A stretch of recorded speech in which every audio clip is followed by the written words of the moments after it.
Hi hello అందరికి నమస్తే. ఆంధ్రప్రదేశ్లో కనుక ఇప్పటికిప్పుడు ఎన్నికలు జరిగితే వైఎస్ఆర్ కాంగ్రెస్ పార్టీకి వచ్చే సీట్లన్నీ 2026లో లోకల్ బాడీ ఎలక్షన్స్ జరగబోతున్నాయి కదా.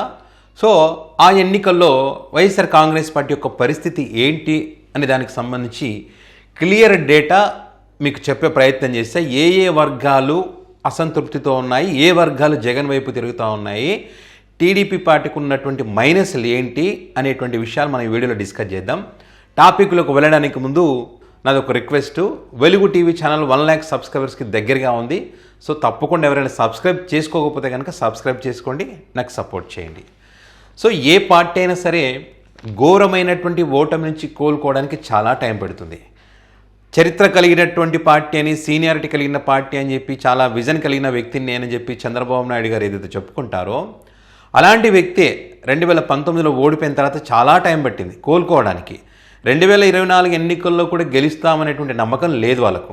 అంటే అలాంటి సిచ్యువేషన్, క్యాడర్ అంతా కూడా చిన్న భిన్నం అయిపోవడం, క్యాడర్ ఆ పార్టీలో ఉన్నటువంటి సీనియర్ నాయకులు కూడా నమ్మకం లేకపోవడం మనం చూసాం.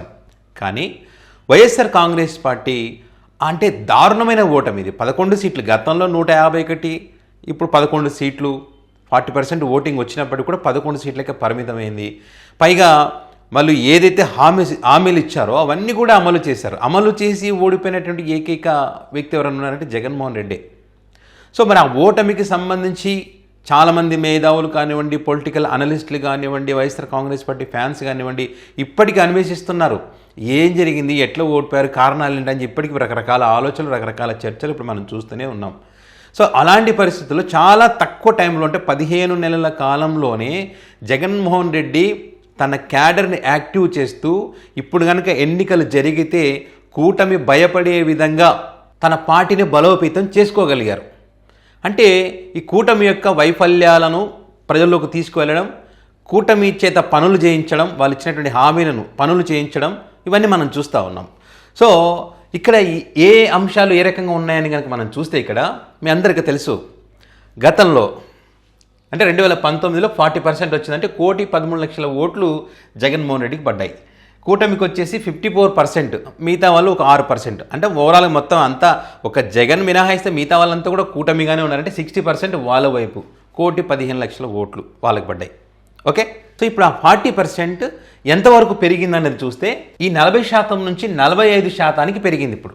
అంటే ఇప్పుడు లోకల్ బాడీ ఎలక్షన్స్ వస్తే కనుక ఈ పర్సెంటేజ్, ఈ 45% ఓట్లతో మరి YSR Congress party local body ఎలక్షన్స్లో మరి కొన్ని స్థానాలను గెలుచుకోగలదు. అంటే సాధారణ ఎన్నికలతో కంపేర్ చేస్తే 5% పెంచుకోగలిగింది. దీనికి కారణాలు ఏమన్నది మనం చూస్తే ఇక్కడ రూరల్ ఏరియాలో ఉన్నటువంటి రైతులు అన్ని విషయాల్లో ఈ ప్రభుత్వం పైన అసంతృప్తితో ఉన్నారు. మొదటి నుంచి కూడా చంద్రబాబు నాయుడు గారు అంటే రైతులకు వ్యతిరేక అనేటువంటి ఒక పేరుంది. అయితే మొన్న ఇచ్చినటువంటి హామీల విషయంలో కొంత రైతులు నమ్మడం జరిగింది. నమ్మి ఇప్పుడు మోసపోయామనేటువంటి అభిప్రాయంకి వచ్చిన వీళ్ళు ఇప్పుడు గతంలో జగన్మోహన్ రెడ్డి కన్నా ఎక్కువ ఇస్తామని చెప్పినప్పటికీ కూడా అన్నదాత సుఖీభవ, ఇప్పుడు వీళ్ళేంటి ఉల్లి రేటు దారుణంగా పడిపోయింది, రోడ్ల మీద పోస్తూ ఉన్నారు. టమాటా రేటు దారుణంగా పడిపోయింది. అంటే మినిమం ప్రైస్ రేట్ అంటే మద్దతు ధర అనేటువంటిది వీళ్ళకి లేదు. కాబట్టి ఈ ఎఫెక్టు భారీ స్థాయిలో ఈ కూటమి పైన పెరిగింది.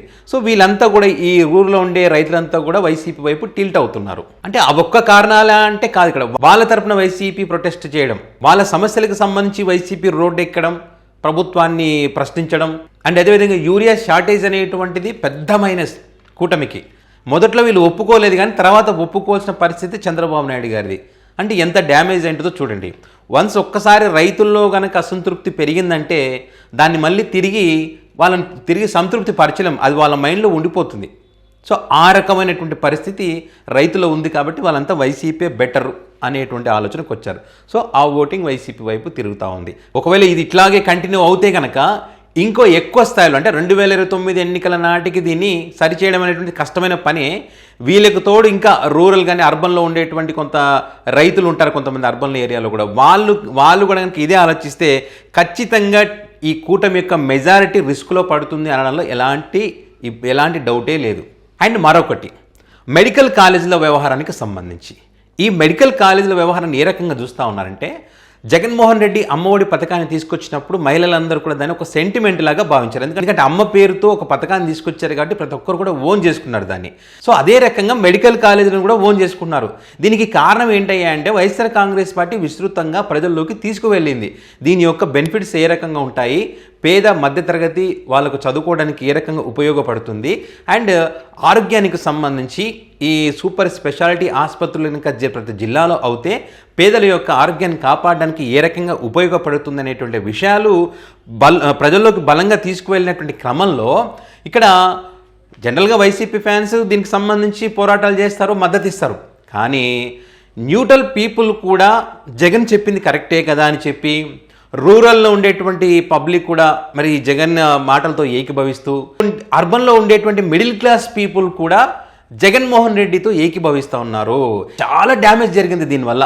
సో ఆ డ్యామేజ్ని కంట్రోల్ చేసుకోవడానికి వీళ్ళు సోపాలు పడుతున్నటువంటి పరిస్థితి మనం చూస్తూ ఉన్నాం. అండ్ అదేవిధంగా ఇక్కడ యువత కూడా 18 నుంచి 30 సంవత్సరాల వయసు ఉన్నటువంటి అంటే 30% ఓట్ బ్యాంక్ కలిగినటువంటి వాళ్ళు కూడా వైసీపీ వైపు మొగ్గు చూపుతూ ఉన్నారు.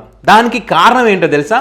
ఇక్కడ సోషల్ మీడియాలో పెద్ద ఎత్తున మెడికల్ కాలేజీలకు సంబంధించి వాళ్ళు మద్దతు ఇవ్వడం జరిగింది. Hashtag save medical college in AP అని చెప్పి, హ్యాష్ట్యాగ్ జగన్మోహన్ రెడ్డి మెడికల్ కాలేజీలు అని చెప్పి పెద్ద ఎత్తున మనం చూసాం ట్రెండింగ్లో ఉండడం. ఎక్కువగా 18 to 30 వాళ్ళు ఎక్కువగా సోషల్ మీడియా వాడతారు. అలాంటి వాళ్ళంతా కూడా మరి జగన్ గారికి మద్దతు తెలిపారు. సో మరి ఈ యువత ఓటంతా కూడా గతంలో కూటమికే పడింది. అలాంటి యువత ఇటువైపు తిరుగుతూ ఉన్నారు. సో అది కూడా వాళ్ళకు మైనస్ అయ్యేటువంటి అవకాశం ఉంది. సో ఇది ఇలాగే కొనసాగితే ఈ కూటమికి ఇంకా పెద్ద డ్యామేజ్. దీన్ని కంట్రోల్ చేయాలంటే నిరుద్యోగ వృత్తి తీసుకురావాల్సి ఉంటుంది. వీళ్ళు ఇస్తానంటే 25 లక్షల ఉద్యోగాలకు సంబంధించి కానీ ఇట్లా వాళ్ళ యువతకు ఏవైతే ప్రామిస్ చేస్తారో అవన్నీ కూడా చేయాల్సి ఉంటుంది. చేయగలరా అంటే చేయలేనటువంటి పరిస్థితులు ఉన్నారు. కాబట్టి వాళ్ళ ఓటు బ్యాంక్ అనేటువంటిది ఇటువైపు వచ్చే ఛాన్స్ కనిపిస్తూ ఉంది. అండ్ అదేవిధంగా రూరల్ కానివ్వండి, అర్బన్ కానివ్వండి, కొంతమంది చదువుకున్నటువంటి మేధావులు కానివ్వండి, ఈ లీడర్షిప్ పైన అనుమానాలు వ్యక్తం చేస్తున్నారు, అసంతృప్తితో ఉన్నారు. లీడర్షిప్ కరెక్ట్గా లేదని. చంద్రబాబు నాయుడు గారంటే అడ్మినిస్ట్రేషన్ కరెక్ట్గా ఉంటుందని చెప్పి ఎవరైతే భావించారో వాళ్ళందరూ కూడా ఈ విషయంలో మరి అసంతృప్తి వ్యక్తం చేస్తూ ఉన్నారు. ఎందుకంటే మీరు చూడండి, ఏ క్యాబినెట్ సమావేశం జరిగినా చంద్రబాబు సీరియస్ అంటారు. సీరియస్ అయితే మరి అక్కడ జరగాల్సిన నష్టాలు జరుగుతూ ఉన్నాయి, అధికారులు సరిగా పనిచేయడం లేదు, కేవలం వాళ్ళ క్లాసులు బీకేమన్న వరకే పరిమితం అవుతున్నారు. కానీ ప్రజా సమస్యల మీద దృష్టి పెట్టేటువంటి అవకాశం ఎక్కడ కూడా లేదు. ఉద్యోగస్తులు రోడ్డు ఎక్కి వాళ్ళ సమస్యల గురించి అడుగుతుంటే దాని గురించి చర్చ లేదు. ఇక్కడ శాంతి భద్రతలకు సంబంధించి ఏదైనా జరిగితే దాని గురించి చర్చ లేదు. ఈ కూటమిలో అంతర్గత విభేదాలు ఎక్కువైపోయాయి. వాటిని సరి చేసుకోవడానికే సమయం సరిపోతుంది. అసెంబ్లీలో వాటి గురించి ప్రజా సమస్యల గురించి మాట్లాడకుండా జగన్మోహన్ రెడ్డిని టార్గెట్ చేయడం, లేదా మొన్న బాలకృష్ణ గారు మాట్లాడినారు దానికి సంబంధించి ఒక వారం 10 రోజులు దానే తిప్పడం, ఇదే టాపిక్. కానీ ప్రజా సమస్యలు ఎక్కడ ప్రస్తావించారనే దానిపైన వీళ్ళు అసంతృప్తితో ఉన్నారు. అంటే ఎమ్మెల్యేల అవినీతి పెరిగిపోతూ ఉంది, మంత్రులు సరిగా పనిచేయడం లేదని స్వయంగా చంద్రబాబు నాయుడు గారు చెప్తున్నారు.